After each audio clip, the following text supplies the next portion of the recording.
Hey everyone, today I'm going to be doing a response to Morgan Davies' thread in which you have to show some of your favourite album covers and talk about one of your favourite bands that's not the Beatles. Well, for me, the first obvious choice that came into mind for the favourite band was the Kinks, which I will be talking about in this video. However, I thought I'd start off with the album covers first.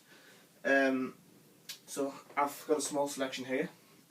I'll start off with one that's actually by the Kinks, Everybody's in Showbiz. The reason I like this album, the album cover, is just because I love all the colours on it. I think it looks really good. They've got the green background and then you've got like all the Hollywood stars from the last couple of decades, because this was 1972 and the album's all about America and all the old sort of ballroom stars and showbiz and movie stars.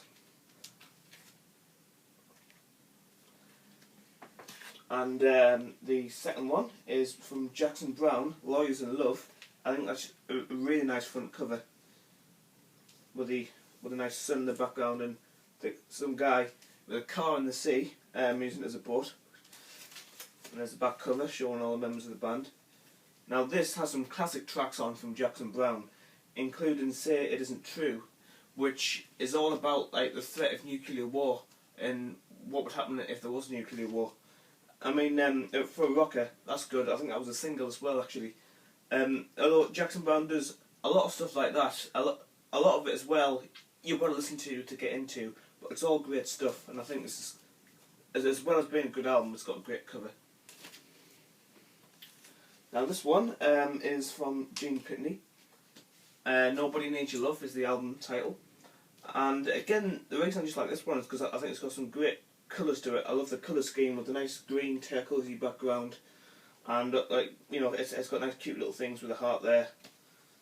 And on the back, obviously, it's set out like a generic 60s record with a good write up, the title and the track list and everything. But yeah, I don't know. I mean, you know, I'll be honest, there isn't much to talk about with this album cover. I think it just looks nice, really. Now on to the Proclaimers, Sunshine on Leith. A fantastic album by the Scottish Brothers. That's not the name, but the brothers. And they've got really broad Scottish accents on all the songs, which I think is quite a good change, actually, because you don't hear too many Scottish singers these days. But absolutely fantastic album, some great songs. 500 Miles, Sunshine on Leith, My Old Friend the Blues. I could go on, you know, some great songs. And anyway, I just think it's great having them look out all across the town.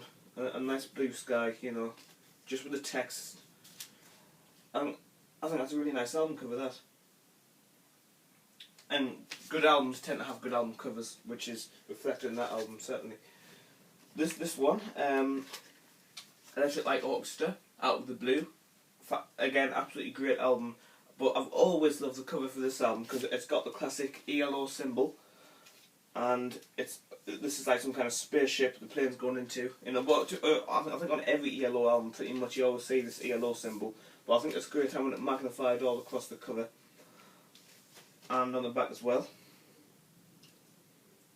And this is a double album, so it's got plenty of awesome tracks on. And I think there's quite a few singles from this album. Wild West Hero, Mr. Blue Sky, quite a few. But yeah, so I think this is a great cover, and it's on blue vinyl as well, which always adds to the great aesthetics of it. And the last one for my favourite album covers section of the video is Wings Wildlife. Obviously Paul McCartney and Wings.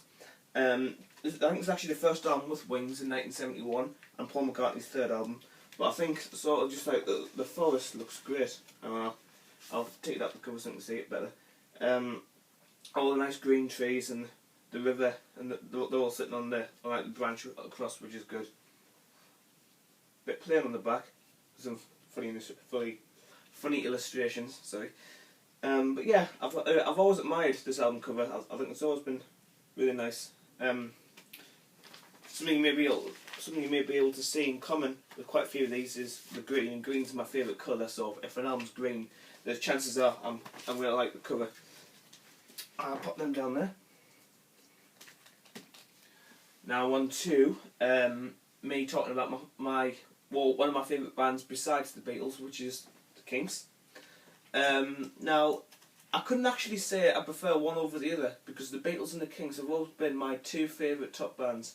So, obviously, if it's not Beatles, it's Kinks.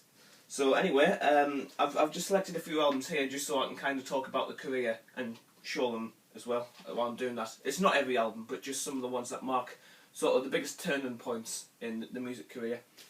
Anyway, so this is their debut album, 1964, just to Kinks. It's full of a lot of what they were doing at the time, a lot of rhythm and blues covers with a few good compositions by Ray Davies, plus one or two by Shel Talmy, the producer. It's got the legendary "You Really Got Me" to end side one, which is one of the best songs ever, and also released as a single.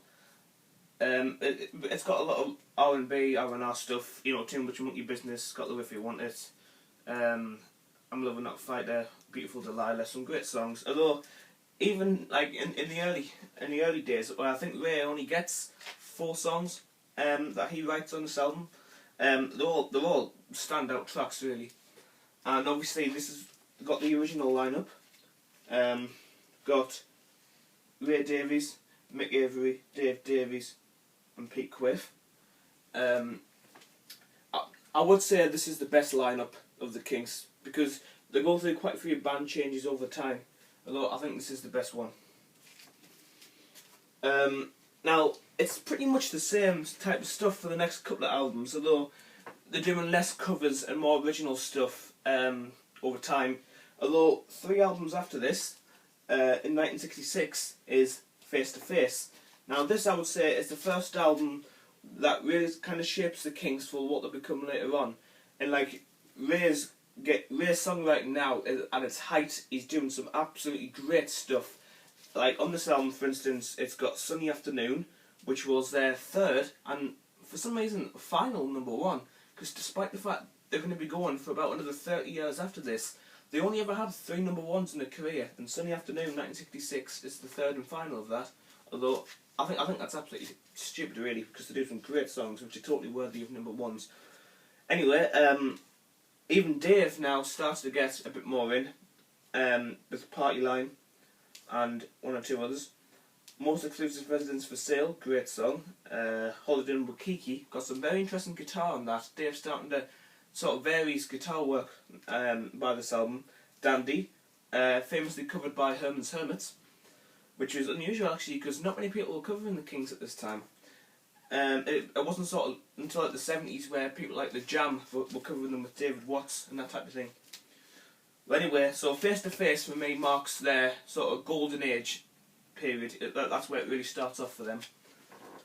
And the next album, Something Else by the Kinks, is very similar to that. It's also a really, really fantastic album. Although, I think the best album, however, is the Village Green Preservation Society. This, what can I say, is just one of the best albums I've ever heard. I'll admit, it took me a few listens to get into some of the songs, because I didn't immediately get into this. It wasn't until about 3-4 months after I originally heard the album that I actually really started to like it. But now, it's definitely my favourite Kinks album. Probably always will be. Still the original lineup. Now, this album, like many albums, but this album especially, is centred around Britain that's gone, that's not here anymore, because all the modern culture's taken over. Now this, I would say, is pretty much the only album where the Kinks get a bit psychedelic, with some songs like Phenomenal Cat, Wicked Annabella.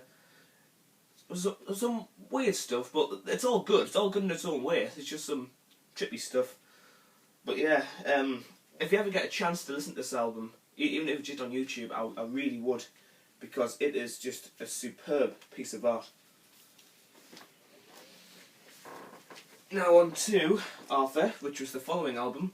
This was originally for a TV series that was never actually made, but the Kinks were hired to do the soundtrack, and this again is a great album. You can tell by this point that Ray Davies, as the lead singer, his vocals have started to change now, because they've started to mature a bit, so it's slightly less raw but slightly more just sort of, I don't know, matured really. But you can tell the difference. But Arthur is another classic album. You get 3 or 4 singles of this album actually. None of them doing very well though. Because that's the thing, at this time, the singles weren't selling brilliantly, and the albums, weren't selling that well either, but they were hanging in there. But they made a major comeback in 1970 with Lola. This is the album which the single comes from, but Lola was a top 10 hit. Obviously, it didn't quite get #1, but it was certainly a top 10 hit.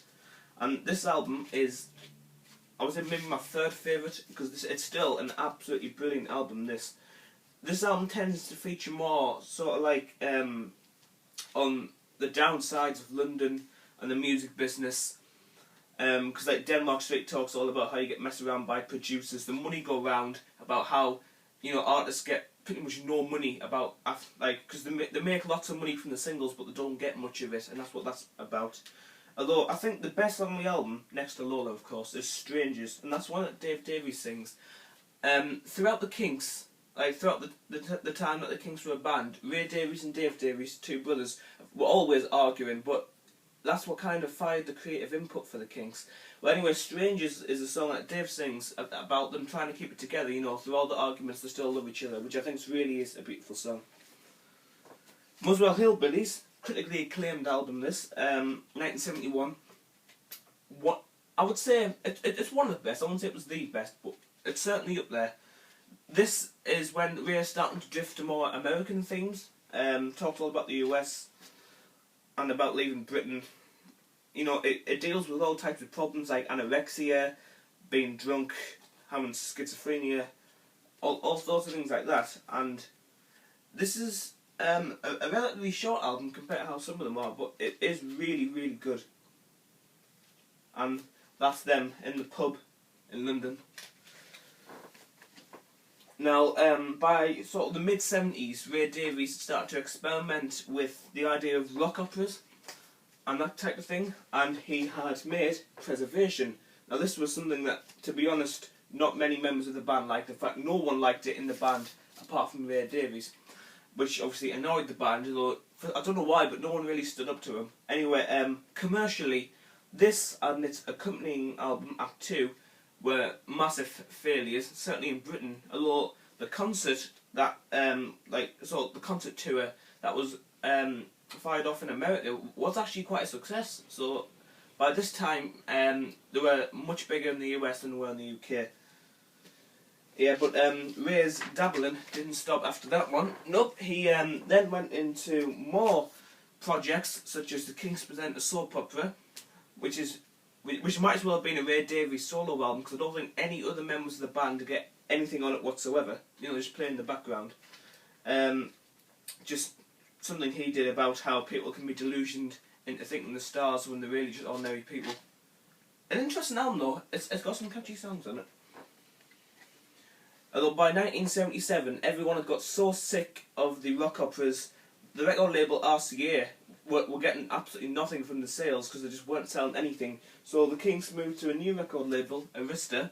But this album here, 1977 Sleepwalker, really sort of marked their return to rock and roll and none of the showbiz crap from before. I would say this album's perfect. It's got a few good songs on, don't get me wrong, but I think he still needs to really get back into his old stuff because he kind of doesn't really know what he's doing here. It's like survival mode for the Kinks, really. Although a couple of years later, they produced their next masterpiece, Low Budget. Now, Low Budget really shows the comeback period for them. This really marks their sort of return to the popularity ratings in America. Britain's almost forgot about the Kinks by this point, but America can't get enough of them. Low Budget was actually the highest grossing album of all time by the Kinks, I think.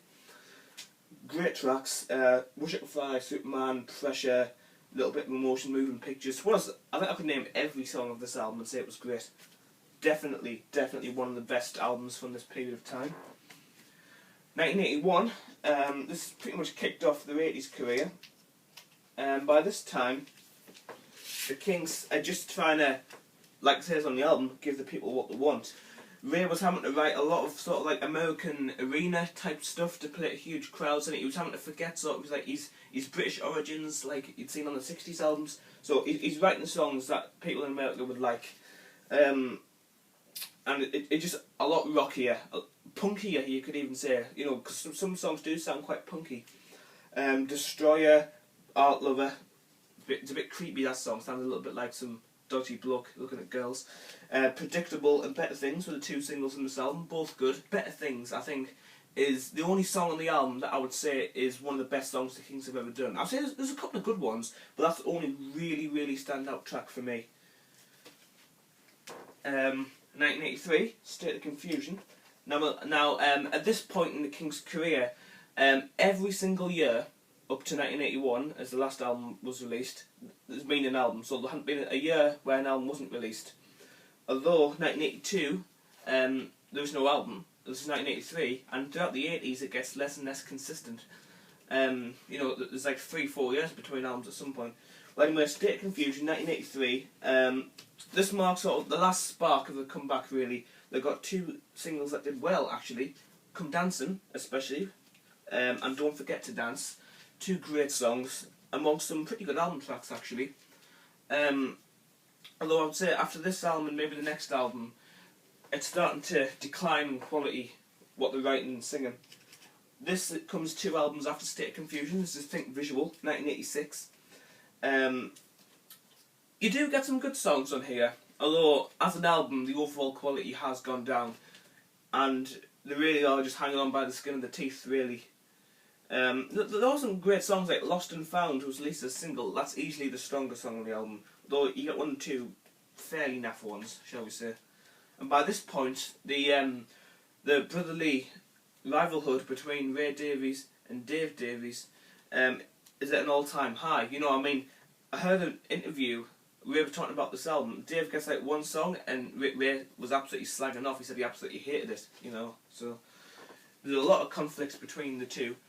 And after State of Confusion, the original drummer, McAvery, had left the band, and I forgot to mention this actually, the original bassist left in 1969, and so there was a new lineup there. So now there's only Dave Davies and Ray Davies from the original lineup. UK Jive was the next studio album. This is very sort of like anti-Margaret Thatcher, you know, it's really against sort of the Conservative government, if you like, of the time, with the miners' strike and, you know, the poll tax and all that, because it talks all about that. Like, Dear Margaret is obviously against Margaret Thatcher. Down All the Days Till 1992, which is, you know, them hurry up for the next election so we can get rid of this government, you know. There are some good songs on the album, though. The 2 singles, Down All the Days, How Do I Get Close, take some getting into, but they go on, yeah, and they are good. A couple of album tracks, UK Jive, Looney Balloon, Entertainment, just talk about what's happened at the time. I mean, there isn't too much to say about this album, but there's some good songs on it. And the last studio album that the Kings release, well, sort of a studio album, sort of, it's kind of half studio, half live, really. This is 1994, To the Bone, so this is 30 years after their debut album was released, and this is their last album. It's just kind of some kind of mini concert where they just do acoustic versions of some of the biggest hits from sort of the 60s and the early 70s. Yeah, quite a good album, but by this time the Kings are pretty much dead, really.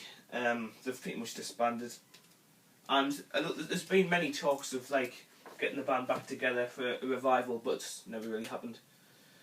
Well, that kind of concludes my video for this thread. I hope you enjoyed this, and I would encourage other people to do a response to this. I thought this was a great idea, Morgan, and I look forward to any future threads. So, see you next time.